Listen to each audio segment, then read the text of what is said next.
Let's talk about Aaron Rodgers and him having some interesting comments that I am curious. You know, you've had quite a few quarterbacks that you've worked with when you were playing the game. You had some that you've built strong relationships with, some not so much because of maybe just the amount of time. I think one name that pops up into my head is Carson Palmer. I know you guys had probably a pretty strong relationship. I know you still work with his brother, right? Yeah, me and Jordan, we work together here and there for sure. So you guys still have a pretty strong relationship.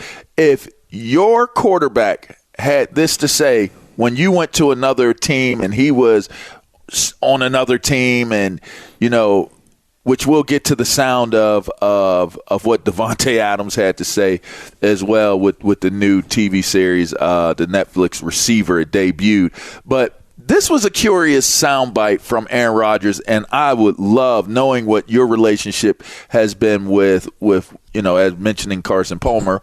What your take on this is? Let's listen to what A-Rod had to say. Do you think Luke Getsy's going to utilize Davante Adams good in the new Raiders offense? I love Luke Getsy. He's a fantastic coach. Awesome. I love Davante. I can't wait to play with him again. Now, I don't think there was a follow-up question.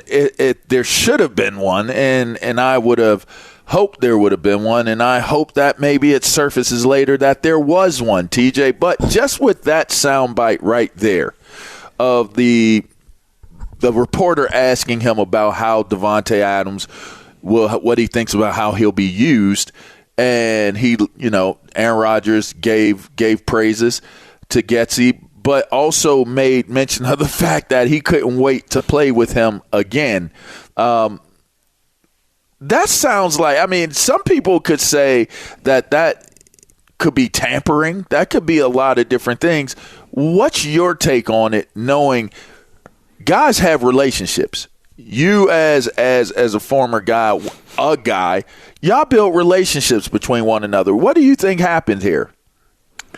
I just feel like Aaron Rodgers has a lot of respect for Davante Adams as a player and a person.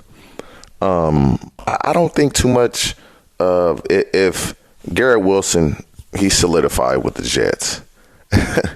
Everybody else, it would be like, man, I can't wait to play with him again. If you really like what you have as a receiving core, you wouldn't want Davante. Oh, you can admire him from afar. You can really appreciate his play and the type of player he is. But I can't wait to play with him again. It's like, man, he don't think we're good outside of Garrett Wilson. But also, if you look at the Raiders quarterback situation, that's the key. Who going to be their starting quarterback? Is it going to be Gardner Minshew? Is it going to be Aiden O'Connell? Whoever it is, that can't mess with Aaron Rodgers. Whoever it is won't be able to get Davante Adams the ball like Aaron Rodgers. I never knew, and to a certain degree what I'm about to say, we all are like this, but, you know, when you don't really see receivers complain, bro, it is worldwide. Every receiver wants the ball, and we are going to express that. Because the Davante, I signed off on Jimmy Garoppolo getting benched. Man, they better get me the ball before I bleep and lose my life here. Mm-hmm. Like, he wants the ball. He wants to be featured. Does he have a quarterback that can do those things? Does he have a quarterback that will be able to feature him the way we now know he wants to be featured? Because if he isn't, like he said, he going to lose his life, meaning he going to lose his mind. And so by Aaron Rodgers saying that, we know for a fact they have a team and a quarterback that would want him. It's just now, could they make it happen, and does it make sense? And that's how I see it. Aaron Rodgers is basically saying, hey, Davante, I still want to play with you if things ain't working out. I'm in Las Vegas, like I've told you privately. I'm sure they've had conversations. Let's try to press the issue and make this happen. Here's that sound you were talking about. Let's take a listen to Davante Adams on the new Netflix series, Receiver. I got to get the out of here before I lose my life. I ain't never been hit this I got to get the out of here before I lose my life. I ain't never been hit this many times in my career. All right. That's every game I get up. That's the sound from. That's the sound that you're referencing, TJ. Listen, for me, I'm more interested. Like I said, I think from a personal standpoint, you would understand this better than most anybody outside of guys that have done what you've done in your life. When you're feeling the way that Davante Adams is feeling, would it be crazy to think that you're thinking of a better place, a better time, a better person? Like you're mentioning, how Davante Adams would feel and how these other quarterbacks compare. But in your mind, just from a personal standpoint, what would you be thinking if that were the case, where you ended up with a quarterback or ended up on a team where, and listen, they've gotten new coaches since, and maybe things improved a little bit more. It seems as though he was excited about playing for Antonio Pierce, so maybe there's a change in how he's feeling. But when this was recorded, you would have to believe, and I'm assuming that this was recorded before. I know it was because McDaniel was still on the sideline. It was. Which, by the way, they had a soundbite of your boy in that segment. By the way, but from your personal experiences, TJ, speak to me. Like let the listeners know. Take them into of a more personal, like. How would TJ handle that if you were in a situation like what Davante Adams is in?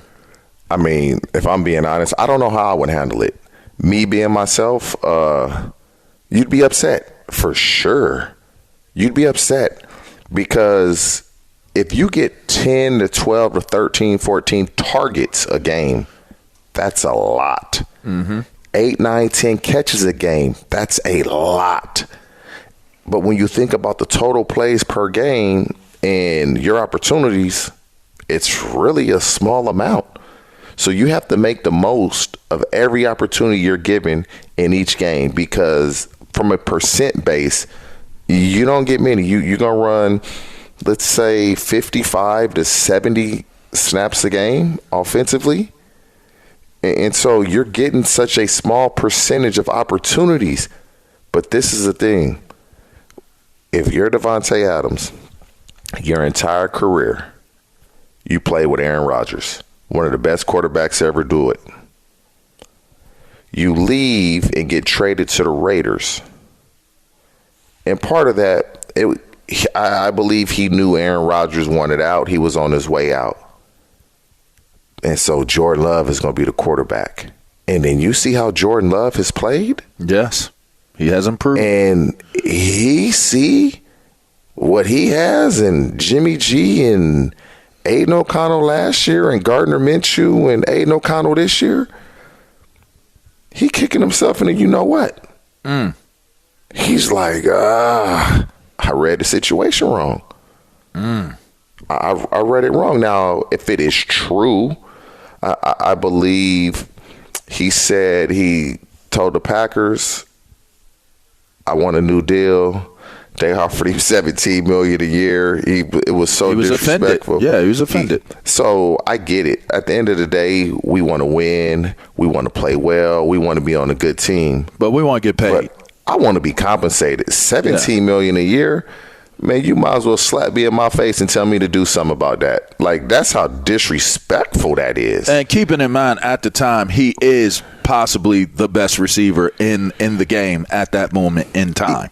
Even still, LaVar, like, if you just say, let's not talk about statistics, even though he had a good year last year. He's still a top 5 receiver in the league right now. And nobody would say he's won because he doesn't have that quarterback. Like Justin Jefferson is one. But is Justin Jefferson really going to be one now with Kirk Cousins not being there? And so this thing is always fluid. It always changes because of who your quarterback is and your opportunity.